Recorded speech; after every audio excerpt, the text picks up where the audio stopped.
Welcome to Rise and Shine. My name is Vuyanzi. Now, I've been told in my life that, hey, you're busier than the bees. And when I think about it, that has been true. Listen, in the book of Matthew and I think Luke, there is a time that Jesus himself went to retreat. I dare say that that was a part of his self-care routine. And today, that's exactly what it is that we are talking about. So before we get into it, you know I always have to have my guests tell us, who are you and what makes you so qualified to talk on self-care? D-Man, I'll start off with you. Your name and what makes you so qualified to talk about this self-care? Thanks for having me here, Vuyanzi. It means the world. So my official name is Daniel Orenge, but D-Man is what I go by. Why? Because I transitioned from D-Boy. Say it louder. You transitioned from D what? D-Boy. D-Boy, okay. Yes, D-Man. And I feel I own the name because of what I've gone through. I feel I've earned it, you know. Who am I? First of all, I'm a born-again Christian. I love the Lord. A father, husband, father of 5. 4 boys, 1 girl. Yeah. I'm a voiceover artist, something I pursued aggressively in my recovery journey, something we'll talk about. Yeah, I have a advertising agency by the name Sikika, Advertising Solutions.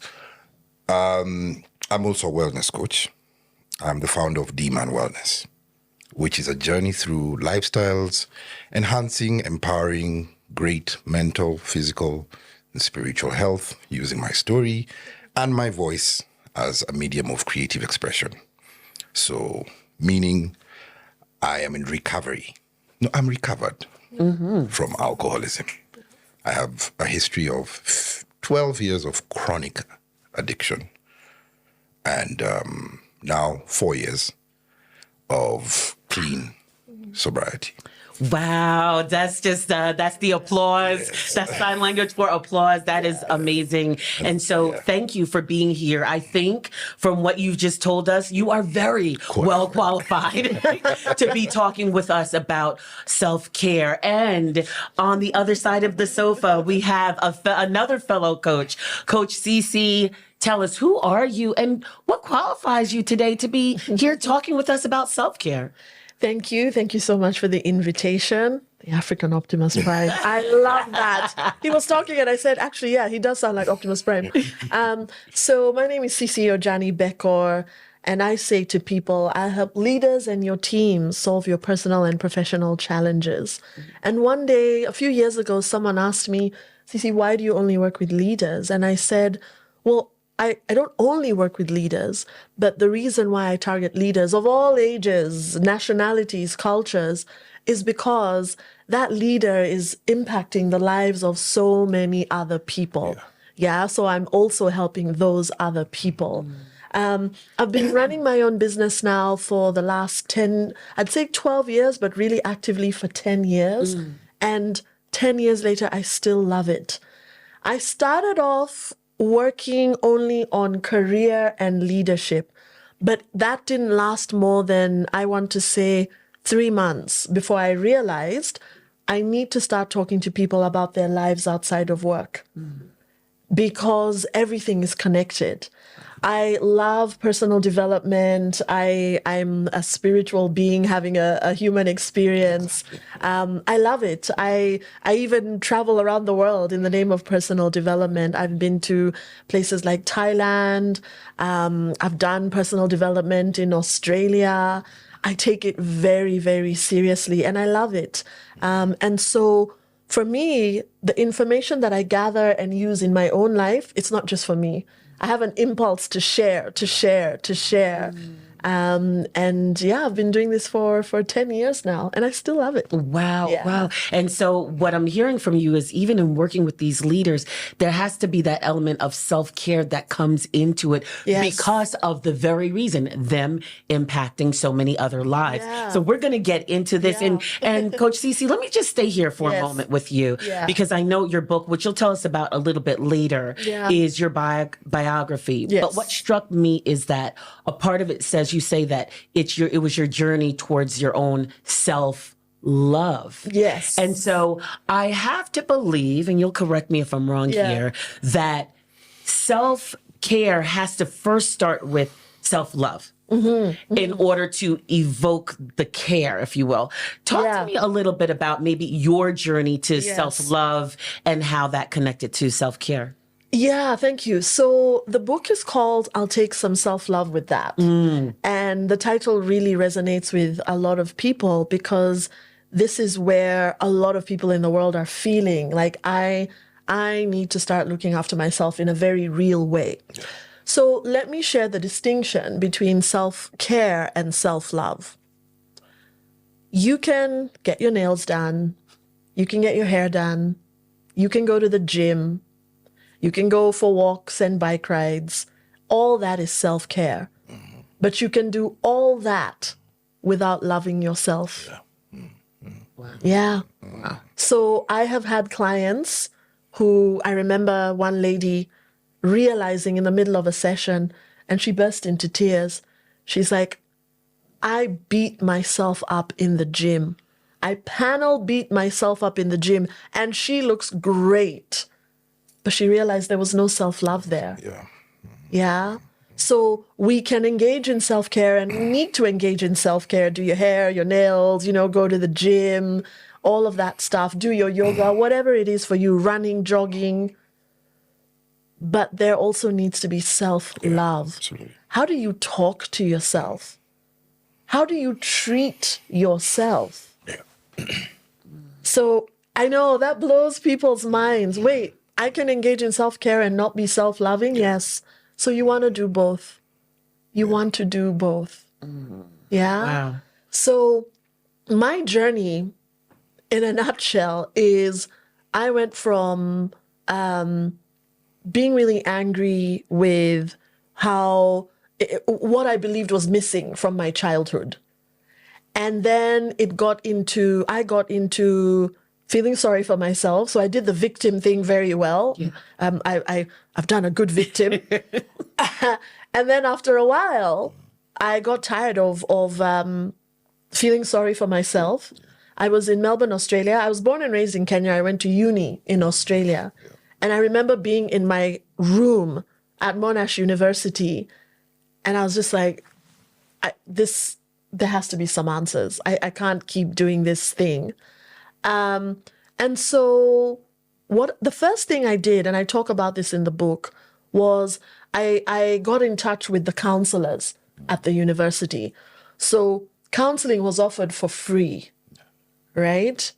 And that was the beginning of everything for me. That first counselor changed my life, giving me tools and frameworks, explaining that there's nothing wrong with me. There's just a whole bunch of things that have happened or not happened. This is what you're making it mean. This is why you have the narratives you have now about yourself, your family, that person, this person.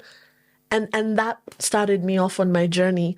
That liberation from that first therapy session, I love it. I still, just this morning, I attended a group call that a fellow coach is running around abundance, because I'm always learning and I love learning. And just today, all these years later, I had an epiphany, right? An epiphany. So the epiphanies keep coming. Yeah. So then I got coaching when I could afford coaching. Now I'm working and I can afford coaching. I didn't wait for the organization I worked for to pay. I did it for myself. And you don't miss the money. After you've had these sessions, you don't miss the money. And I remember the relief I got from coaching, the answers I got from my first coach. Her name was Margaret in Australia. That coincided with me being at work, attending training sessions and realizing, wow, I look at how my coworkers are being, who they're being in these sessions, and I love it. I love who I'm being in these sessions. And I would look at trainers in the organization and go, I think I want your job. I think I want your job. So that's when I went out and got myself a coaching and training accreditation. And I decided, you know what? I'm going to start a business. And here we are 10 years later. So I'm hearing you say something, and D-Man, I'm coming back to you, I promise. So it just sounds like this self-care, self-love journey is not like one path. Because I'm hearing you say, you know, maybe a part of self-care is doing these outside things. However, also I'm hearing you talk about therapy. And then also I'm hearing you talk about coaching. So it doesn't seem like there's just one path to getting that way. And also that distinction between self-care and self-love. Wow, it's a lot. Wow, we're just getting started. D-Man, so one thing I'm thinking about you that strikes me about you, right? When you're talking about your journey of recovery to being recovered. I love the fact that you said it's behind me now, right? I have to believe that recovery had to have started with self-love of some sort, that there had to be an epiphany or maybe a moment that you said, I love myself too much to do, you know, whatever it is that I'm doing.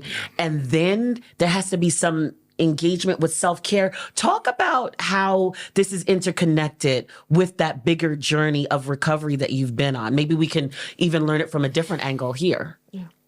I love what Ojane has said. She has mentioned that I'm a spirit having a human experience. She's mentioned therapy.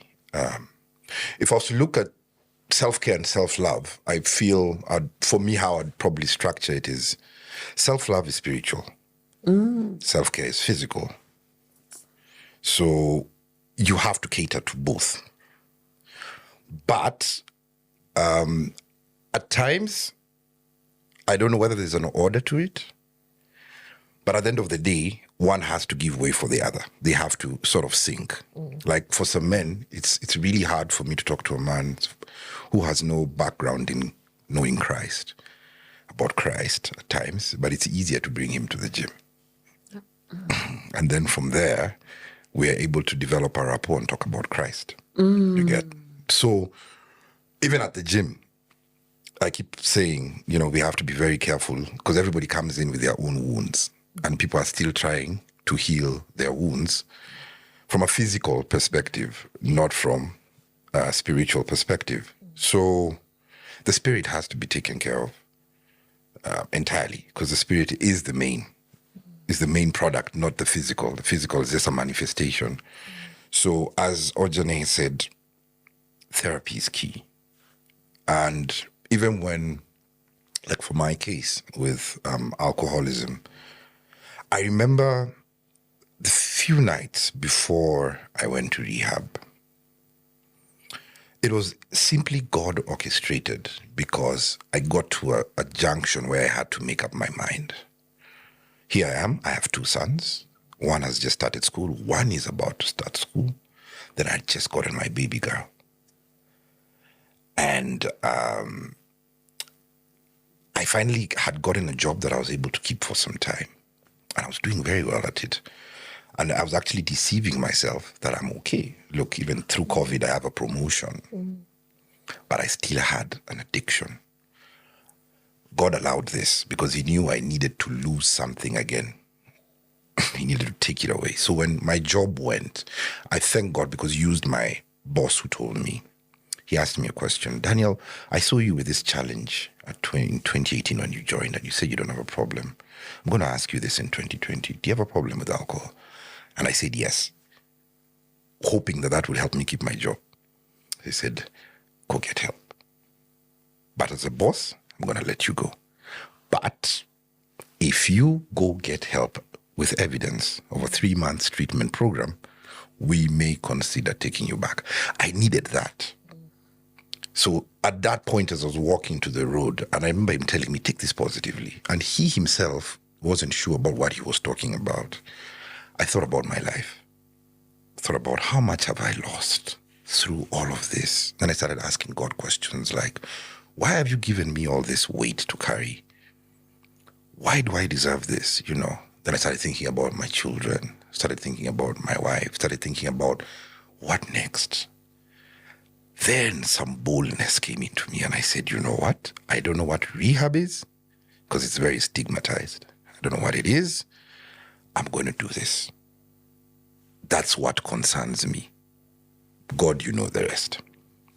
So as I went into rehab after doing my research, one of the things that I was very keen to is I had to find a rehab with a gym. Because I loved rugby, but I didn't really actively participate in it because my parents didn't see the sense in it. They were like, you need to get a degree. I see where they're coming from. And many parents do that and they don't understand the value of extracurricular activities. Yeah. It's very important. There's one child I saw on TV once saying, he's a rapper. He does music, he produces. And this lady was like, your parents have allowed you to do this? Like, yeah, because all my friends are stuck in drugs. So they keep pushing me to the studio, go, And I was like, yeah, it's very important. So anyways, I substituted the rugby for gym. Didn't cost much, the university had it. So anyways, when I went to rehab, I was like, you know what, it's time to build on myself again. But as I was working on myself, I also knew I have to work on my spirituality. Every day I have to spend time with God because self-love is, I would say, primarily an identity issue. Yeah, who are you? Do you know where you're from? Who created you? One of the reasons I became an addict is because of identity issues. Every time I would drink to impress my peers so I can get affirmation. So I did have... D-Man, hold on one second, because you just dropped a big gem on my head. You're saying that self-love is about you knowing who you are. Who you are. There's an identity crisis because even you find people become addicts because when they drink alcohol, they become someone else and they love that person. And that's not who they are. So ideally, they should be loving who they are. You're an introvert. Love that introvert. So you become addicted because it makes you sort of extroverted. Then the addiction cycle begins.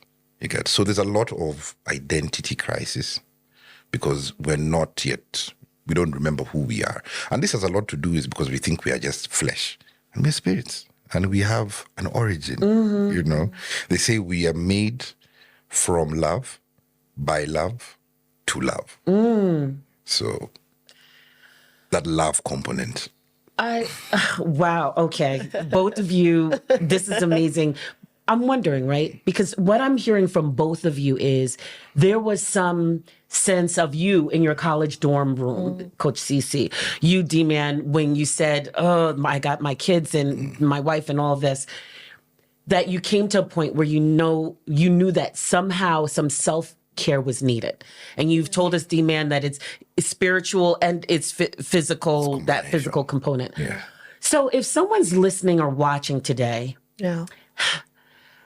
how do they know when it's time to really take time for that self-care? Coach Cece. Yeah, that's a really, really good question. And let me answer it like this. I did a podcast episode with two fellow coaches. We were talking about how to deal healthily with challenges. And we talked about how in some ways, having a lot of money and being successful can work against you because you can try and duck and weave and avoid the challenges, right? You can, or ignore them or just throw money at them. But really, the answer to your question is when it all just starts to fall apart. When it starts to fall apart, and the falling apart is in the losing something. Yeah, whether it's losing your peace of mind, whether it's losing a job, whether it's you have to lose something. And this is the purpose of challenges. So for me, I consider challenges portals, like in superhero movies. You're just a regular person, a challenge happens, and in the movie, they walk through a portal and they go on this adventure. They pick up allies, they pick up friends, the gemstones, the villain is there, blah, blah, blah. And they come out of the other side of the portal an elevated version of themselves. That is the human story. That is the human story. So you go through a challenge, and if you go through it eyes wide open and you're willing to be crushed, you're willing to be ashamed, embarrassed, sad, disappointed, angry, you're willing to be vulnerable, Yeah, because those allies will come and they'll ask you, do you need help? You have to say, I need help. So that therapist, that boss, yeah. And that's the reason why those superhero movies make a lot of money. It's because they're tapping into our psychology in a very deep way. Yeah. So when the challenges are weighing on you, that's an invitation. That's an invitation, like, I need to do something about this. That's why, for me as a coach, I don't preach happiness, happiness, happiness, because there's something to get from the sadness. There's a gem to get from the anger. There's a gem to get from the loneliness. There's a gem to get from the confusion. So even emotions, there are no good emotions and bad emotions. They're all just information to help you realize, I think I need some help. I think I need some help. Yeah. And the more resilient you are, you see, this is the thing. Our strengths can also become weaknesses. Yeah? You see, the more resilient you are, the more you do it's okay, I got this, I got this, I got this. And the breaking point will be something else. Yeah? So I personally, in my coaching practice, I tell people, let's welcome this challenge. Let's play with it. Let's work with it. What is it teaching you? What is it showing you? In my book, I share about the miscarriage that I went through. My first pregnancy ended in a miscarriage. And I'll never forget the words one of my coaches said to me. And she said, Cece? So she allowed me to cry and to vent and to all these things. Yeah. And she said to me, Cece, here is something your brilliant mind cannot solve. Yeah. This is not one of those problems for logic and thinking and working through it. Sit in the pain, sit in the fear, sit in the grief. And then she told me something that blew my mind. She said, Cece, that soul that came to you for that short time has done its job. Wow. That was never meant to be a human that grew to be 90 years old. That soul has done its job. You know why? Because that miscarriage changed everything for the better. It changed how I coach. Gosh. It changed how I work. Yeah. I started really taking well-being seriously. I'm telling you, this life, Wow. this life is something else. Coach Yeah. Cece, thank you for sharing that. I'm sorry to hear that. However, thank you, because I understand the context in which Yes. you shared it with us. Wow. Wow, that's powerful.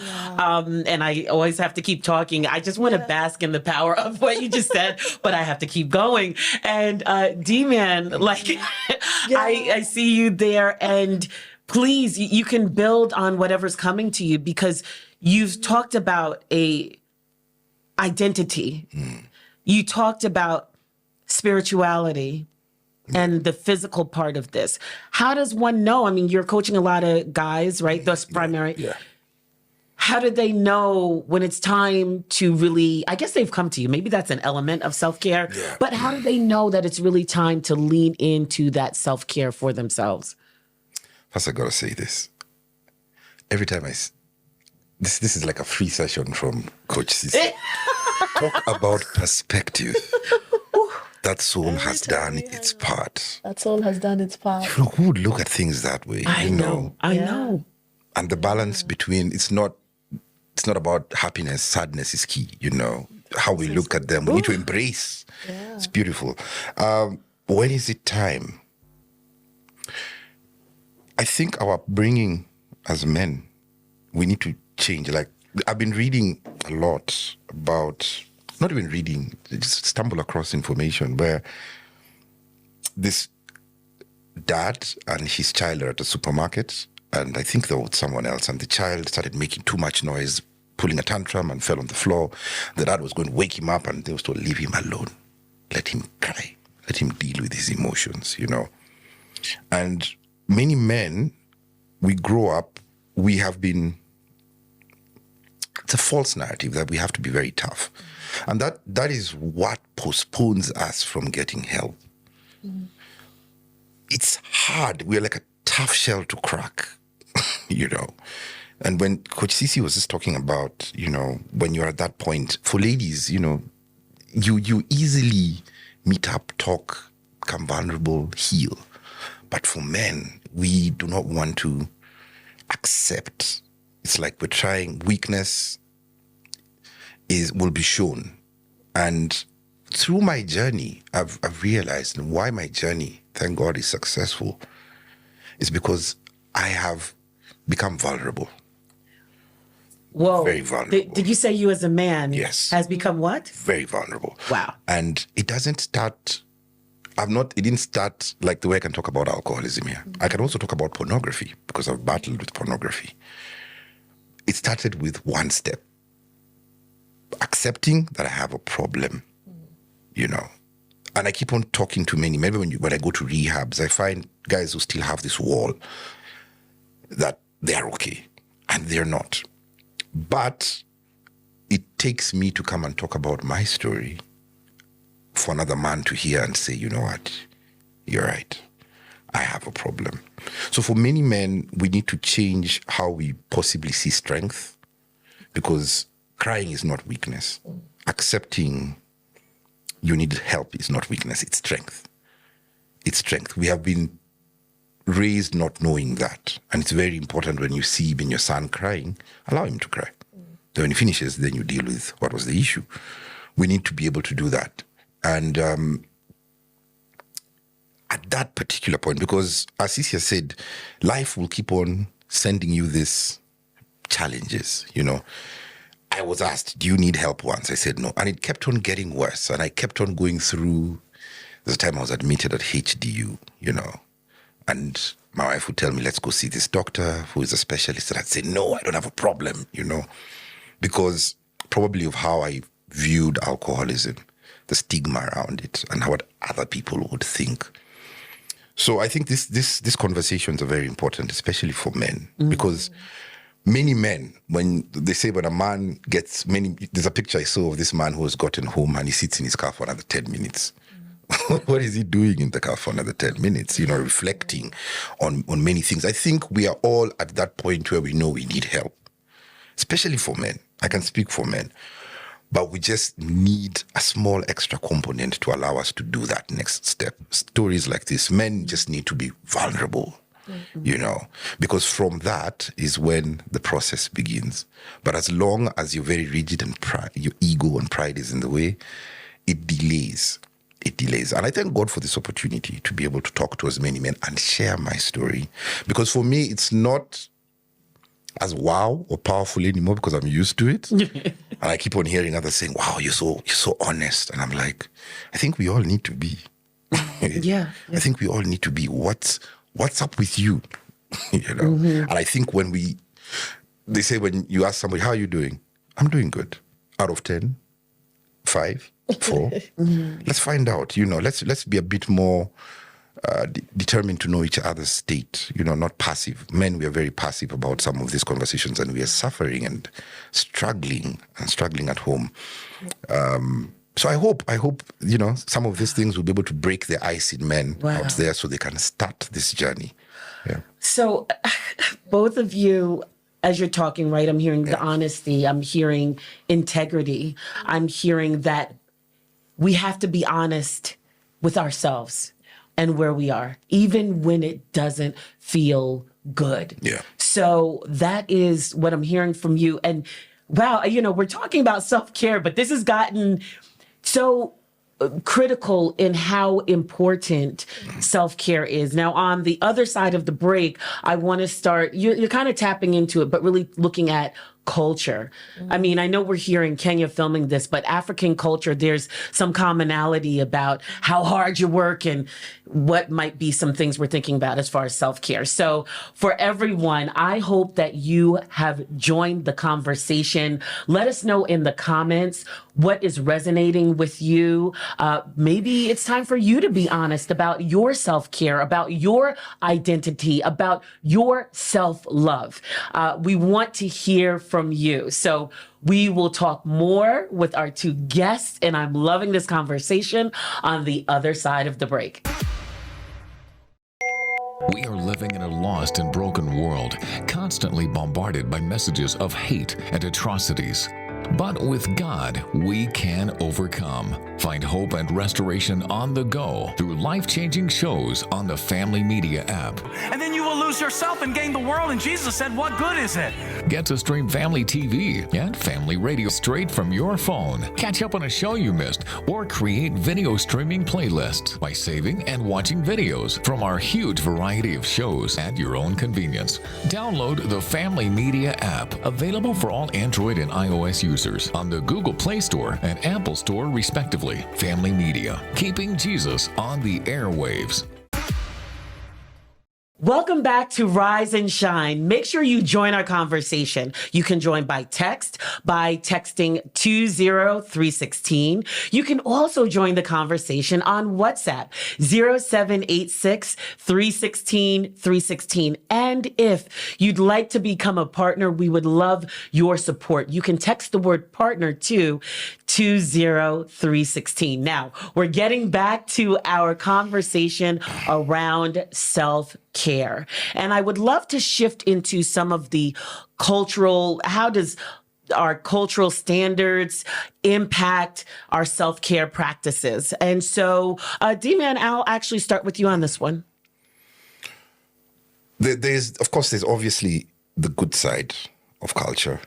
I don't know whether this resonates with how times have changed or the introduction of the Western way of doing things. One thing I can say about our culture back in the day is that they were very physical.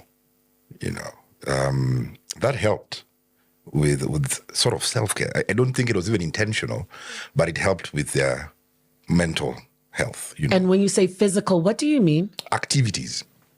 They were very physical beings, They used to walk a lot, carry things a lot, physical activity. Where I come from, there are hills. And I would imagine, they used to just run up the hill like it's normal. But for us, we have to call it exercise, So that really helped, that setting. But when I also think about how things have also changed in terms of food, your food also affects your mental health. And these are things that have come. And self-care also involves being very deliberate about what you eat. What you eat. When you're on that journey, you need to adjust. We have been fed this lie that you have to have 3 meals a day. It's not necessary, And there's so much, processed food and all these things. So we have to be very intentional about that. But something is stopping. My mom used to say, and I'll say in Swahili, they say, kufa kiofisa, means die like a soldier, go through it. And it was a bad, I get where she was coming from, but many fathers, I think we misunderstood what tough love is. And many men have been very tough with their own children. Very tough, never showing an element of love, being vulnerable, being gentle.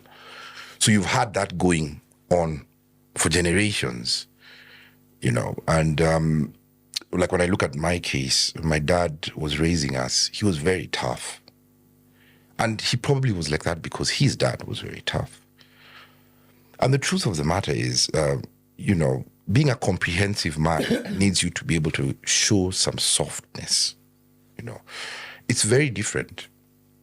If my son is crying and if I come and tell him, Baba, calm down, he'll calm down. When I give him that connect through that gentle side of which I do have, but we have never been raised to see that, to embrace that gentle side of us. And that's what has raised men who don't understand really what love is,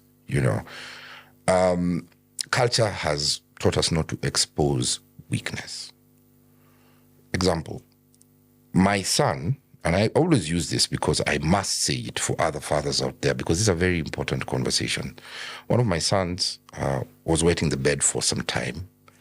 And he used to, the day my wife was telling him, you need to stop. And he was like, Mom, it's not that I just wake up I forget. Fine. And I'm like, Daniel, you used to wet the bed as well. So, so opportunities, I tell him, you know what? Even Daddy was like that. That connect is very important. You know, he was able to see it and feel, because otherwise he goes through the day scarred, spiritually scarred. His soul is scarred, you know. But that vulnerability was never there. That's why they say, our parents used to say they were all number one in class. No one used to say, I never did well in this. I never did well in this. So that narrative from culture is not good. Men need to learn to show a soft side. And so I'm hearing again, there goes this thing with honesty coming back up as well. And Coach CC, you know, I look at African culture as a whole, and it's like this hard working. But there has to be some element of self-care at a certain time. And so how does the culture impact self-care? Yeah, you know, this question of culture, we could spend an entire show talking about it. So let me just run through it real quick. As D-Man was saying, our cultures, and it's not just Kenyan, the various Kenyan cultures, the various African cultures, but globally, people were allowed to be more complex. You're allowed to sing, to play, to laugh, to engage in a prayer. There's something that I'd really love for our Kenyan and our African audience to know. There is a constellation, a star called Sirius B, Sirius, Sirius B. The Dogon in West Africa knew about Sirius B before the Western world discovered it through their telescopes. And so now, even in the West, they are asking, how did these guys know about Sirius B? Because people were wise, people were grounded. I read an article many years ago. My father was a reader. He was a university professor.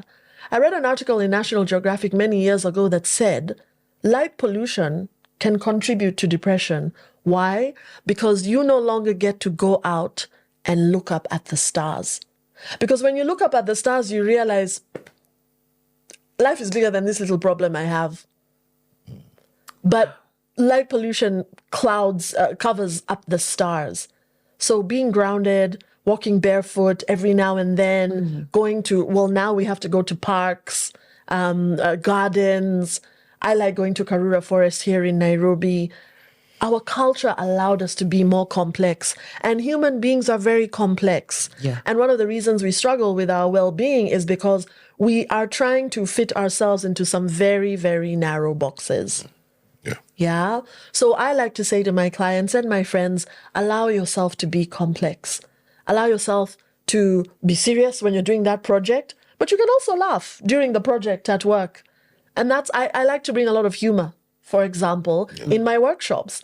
I'm working with senior leaders, C-suite executives in a room, and we're being goofy and we're getting the work done. So we were definitely allowing ourselves back in the day to be the complex human beings that we are. Now, here's another thing. We got interfered with because of colonization.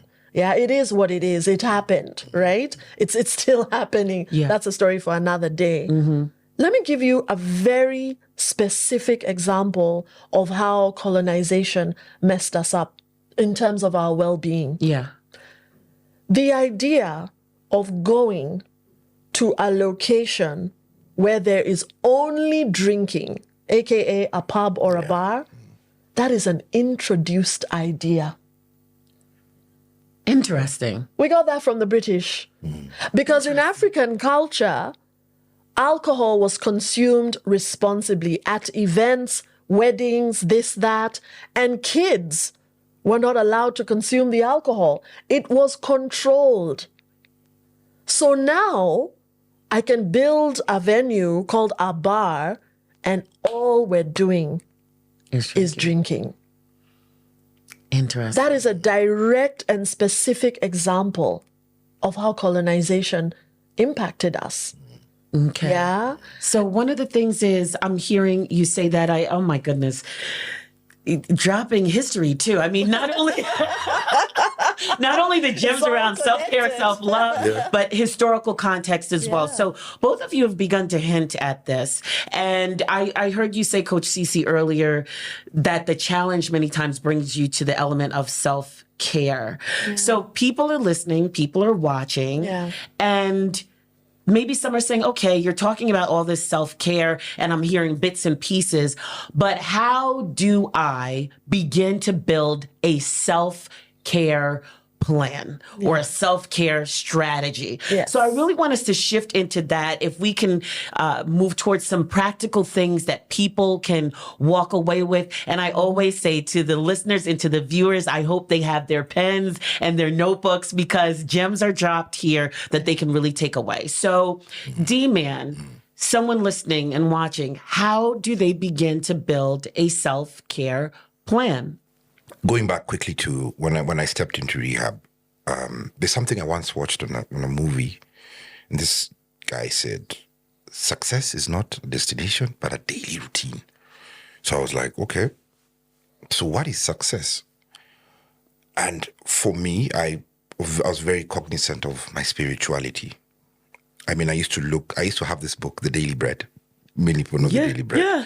And when you'd go through The Daily Bread, my daily bread, you'd find maybe July the 1st, you can see Daniel has put notes, July the 2nd, then till July the 28th, Daniel has not appeared. And those gaps for me, showed, and I could tell I was going through an alcohol stupor, through that period. So I knew I have to fix that. So to be able to do this, I mean, you need to just strictly involve the pillars of wellness and visit them every day. The pillars of wellness. I'm going to ask you what are those pillars? So there's a spiritual pillar. And what is spirituality for you? For me, it's studying God's word, reading something that edifies my spirit. Every day, it's very important. Lack of this already starts detaching you from the source of all goodness, Then there's a physical wellness. How many hours of sleep do you have? We're so structured, even when we think about hard work, we find people so into routine that they don't make time for other things, like those things are not necessary. Exercise, you have to make time for it. You have to say, enough of the office, I'm going to exercise, That's the physical wellness. What do you eat?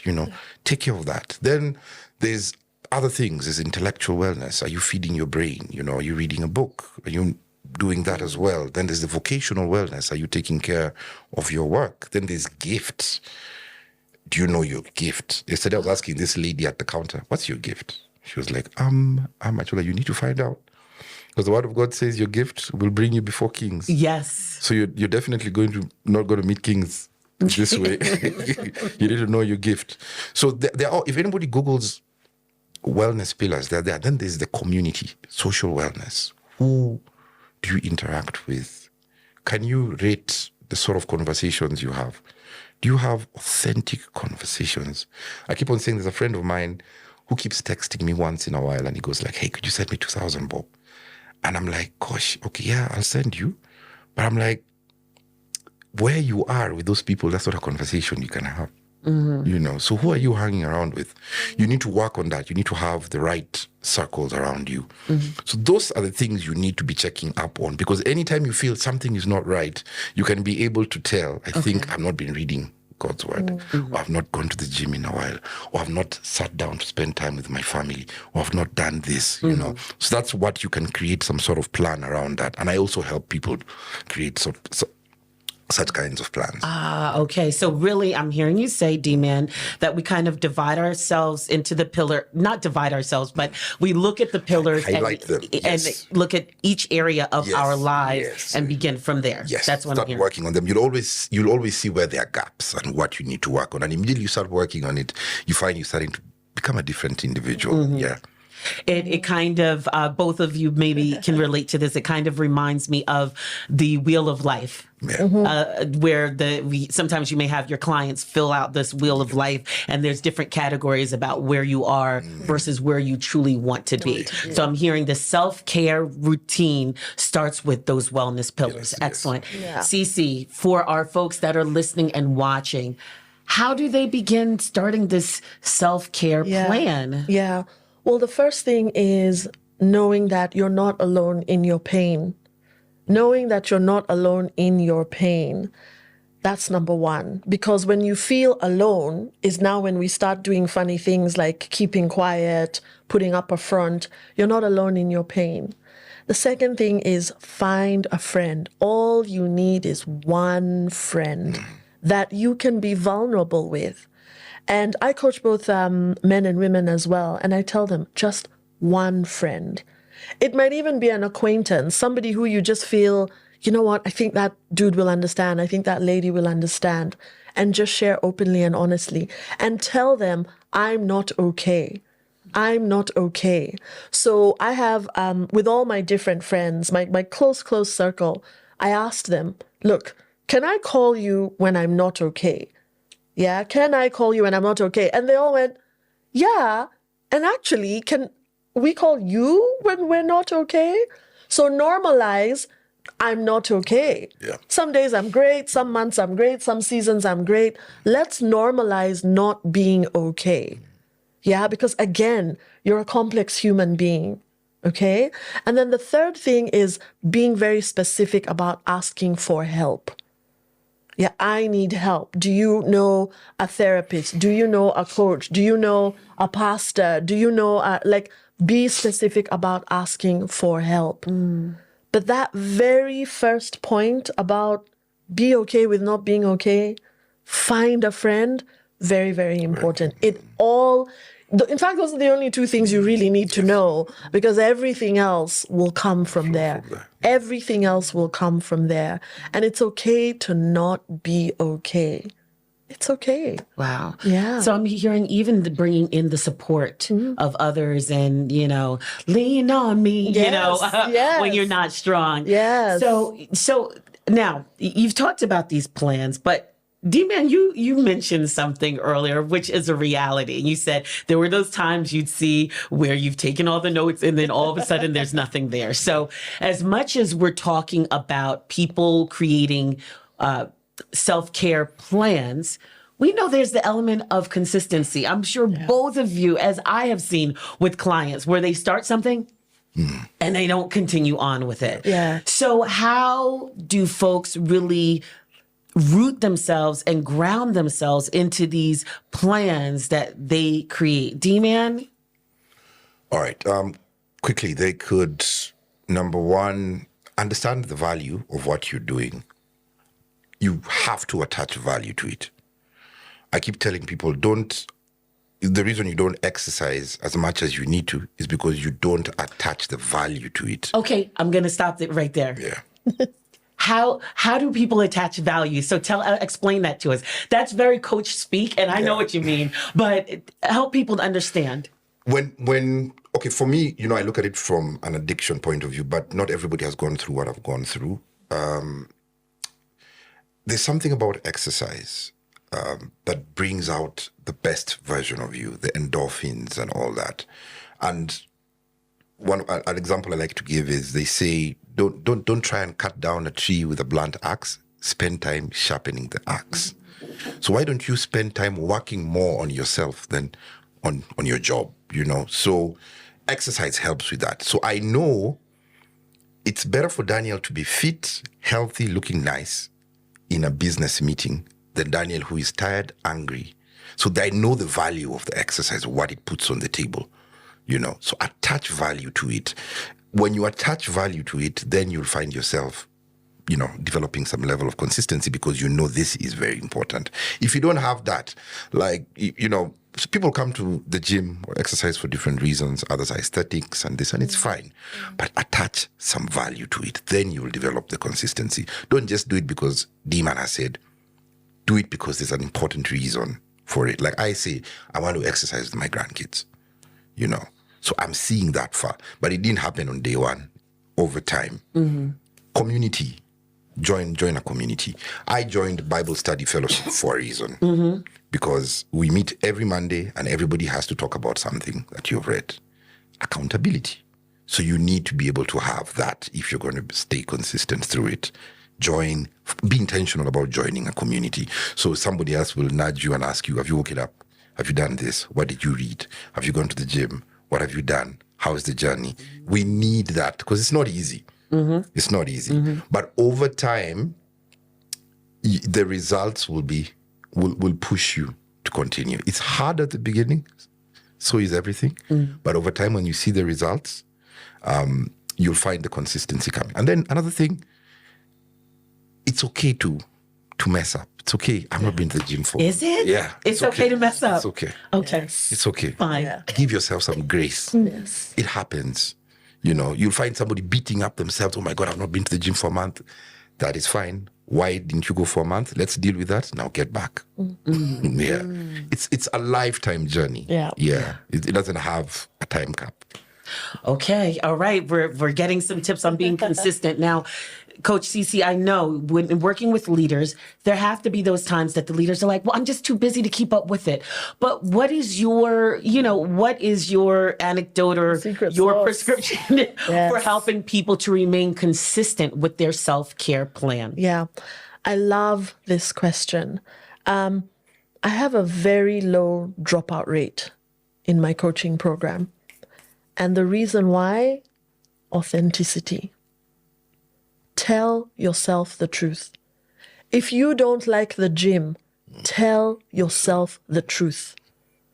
What do you like? Oh, CC, I like swimming. Oh, CC, I like running. Oh, CC, I like walking. Oh, CC, I prefer riding my bike.